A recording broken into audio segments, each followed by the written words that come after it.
कार्यक्रम तारों तले जिंदगी। तारों तले जिंदगी।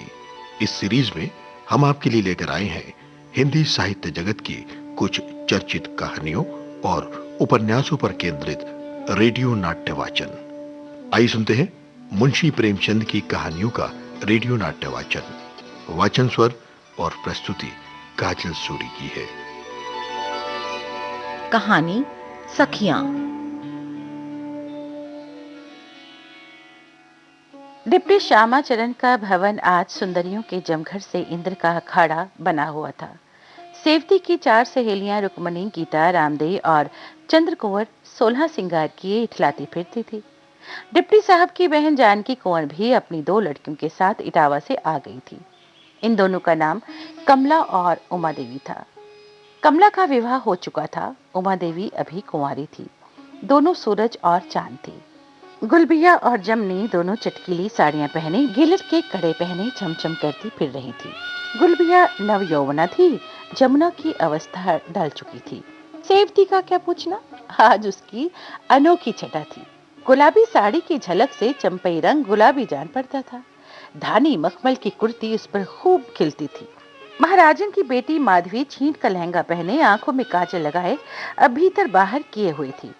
रुक्मणी ने सेवती से कहा, सितो तुम्हारी भावच कहाँ है, दिखाई नहीं देती, क्या हम लोगों से भी पर्दा है? रामदेव ने मुस्कुराकर कहा, पर्दा क्यों नहीं है, हमारी नजर ना लग जाएगी। सेवती, कमरे में पड़ी सो रही होगी आज, देखो अभी के चिल्लाती हूँ।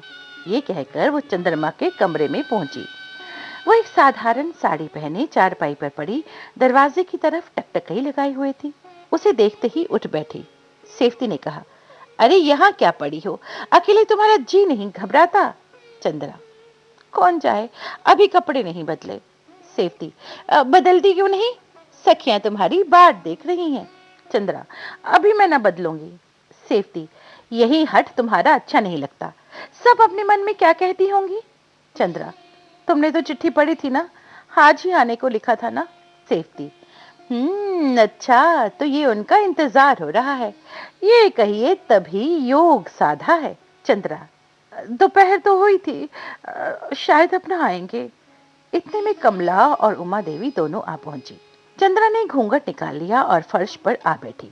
कमला उसकी बड़ी ननंद होती थी। कमला, अरे अभी तो इन्होंने कपड़े भी नहीं बदले। सेवती, भैया की बाट जोट रही है, इसलिए ये भेष रचा है। कमला, मूर्ख है, उन्हें गरज होगी आप आएंगे। सेवती, इनकी तो बात ही निराली है। कमला, पुरुषों से प्रेम चाहे कितना ही करे पर मुंह से एक शब्द भी ना निकाले, नहीं तो सताने और जलाने लगते हैं। यदि तुम उनकी उपेक्षा करो, उनसे सीधे मुंह बात ना करो, तो वे तुम्हारा सब तरह से आदर करेंगे, तुम पर प्राण समर्पण करेंगे।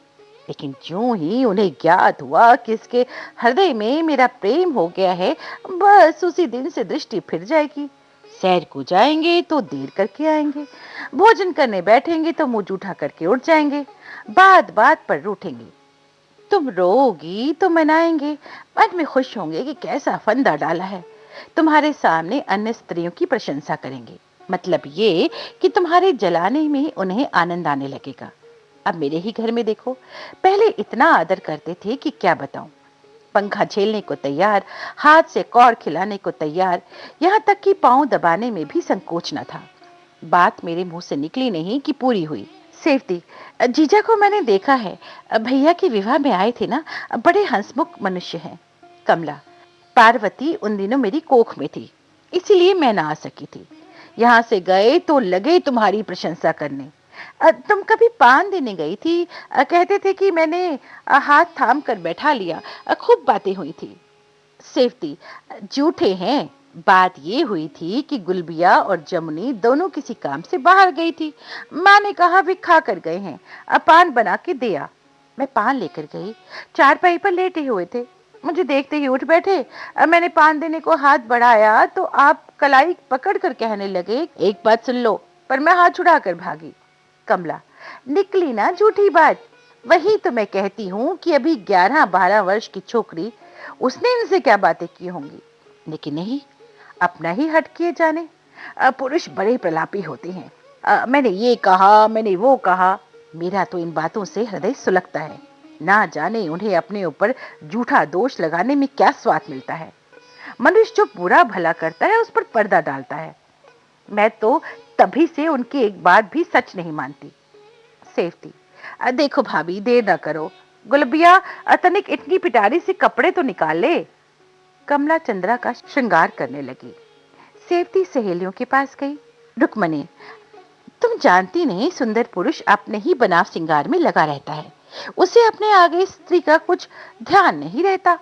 यदि स्त्री परम रूपवती हो तो कुशल है, नहीं तो थोड़े ही दिन में वो समझता है कि मैं ऐसी दूसरी स्त्रियों के हृदय पर सुगमता से अधिकार पा सकता हूँ। उससे भागने लगता है। और कुरु पुरुष सुंदर स्त्री पा जाता है तो समझता है कि मुझे तो हीरे की खान मिल गई। उसके हृदय में ऐसी धुक धुकी लगी रहती है कि मैं तनिक भी इससे खटा पड़ा तो ये मुझसे नफरत करने लगेगी। चंद्रकुंवर, दूल्हा तो सबसे अच्छा वो जो मुंह से बात निकालते ही पूरा करे। रामदेव, तुम अपनी बात ना चलाओ, तुम्हें तो अच्छे अच्छे गहनों से मतलब है, दूल्हा कैसा भी हो। सीता, मेरी तो उन्हें देखने से ही तृप्ति हो जाती है, वस्त्र आभूषणों पर जी नहीं चलता। इतने में एक और सुंदरी आ पहुंची, बढ़िया जूती पहने, सुगंध में बसी। रामदेव, आओ आओ, तुम्हारी ही कमी थी। यही बातें हो रही थी कि माधवी चिल्लाती हुई आई, भैया आए, भैया आए, उनके संग जीजा भी आए हैं। रानी, राधाचरण आए हैं क्या? सेठी, हाँ, चलो तनिक भाभी को संदेशा दे आऊं। क्या रे, कहाँ बैठे हैं? माधवी, उसी बड़े कमरे में। जीजा पगड़ी बांधे हैं, भैया कोट पहने हैं, मुझे जीजा ने रुपया दिया। ये कहकर उसने मुट्ठी खोलकर दिखाई। सित्तो, अब मुंह मीठा कराओ। सेवती, क्या मैंने कोई मनौती की थी? ये कहती हुई सेवती चंद्रा के कमरे में जाकर बोली, लो भाभी, तुम्हारा सगुन ठीक हुआ। चंद्रा, क्या आ गए? तनिक जाकर भीतर बुला ले। सेवती, हाँ, मदाने में चली जाऊं, तुम्हारे बहनोई जी भी तो पधारे हैं। चंद्रा, बाहर बैठे क्या कर रहे हैं? किसी को भेजकर बुला लेती, नहीं तो दूसरों से बातें करने लगेंगे। अचानक आने की आवाज सुनाई दी और राधाचरण आते दिखाई दिए। आकर पलंग पर बैठ गए और सेफ्टी से बोले, क्या सित्तो, एक सप्ताह से चिट्ठी नहीं भेजी? सेफ्टी, अब मैंने सोचा अब तो आ रहे हो, क्यों चिट्ठी भेजूं? ये कहकर वो वहां से हट गई। चंद्रा ने घूंघट उठाकर कहा, वहां जाकर भूल जाते हो। राधाचरण ने उसे गले से लगाकर कहा, तभी तो सैकड़ों कोस से पैदल आ रहा हूं। कहानी सखियां। तारों तले जिंदगी, इस सीरीज में अभी आप सुन रहे थे मुंशी प्रेमचंद की कहानियों पर आधारित रेडियो नाट्य वाचन स्वर और प्रस्तुति काजल सूरी की थी। अभी आप सुन रहे थे कार्यक्रम तारों तले जिंदगी।